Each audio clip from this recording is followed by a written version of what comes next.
السلام علیکم. ما عبیدالله حسام هستم. دوستای عزیز و نهایت گرانقدر، امروز براتان یک قاعده از قرآن کریم انتخاب کردیم. میخواهیم که این قاعده را شما در یک ورق بنویسید و در جای حک و نصب کنید که هر لحظه چشمتان به او میخوره، هر لحظه او را میبینید. اگر این اتاق خواب باشد، هر صبح که بیدار میشید روی به روی میبینید که این قاعده برای شما نوشته شده، یا در دهلیز می باشه یا در جای می باشه که در وقت برآمدن از خانه شما او را میبینید. قاعده قرآنی میگه که و من یتق الله یجعل له مخرجا و یرزقه من حیث لا یحتسب. هر کس که تقوا پیشه کرد، هر کس که از ترس خدا تقوا کرد، خداوند بر از راه بیرون رفت از مشکلات.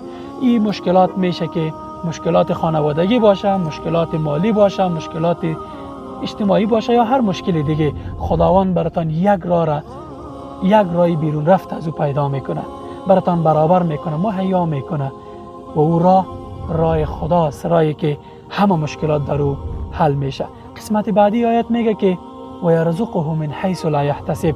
کسی که تقوا پیشه کرد، از ترس خدا کارهای ناروا را انجام نداد، خداوند بر از او از جای روزی میته که گمانش نمیشود.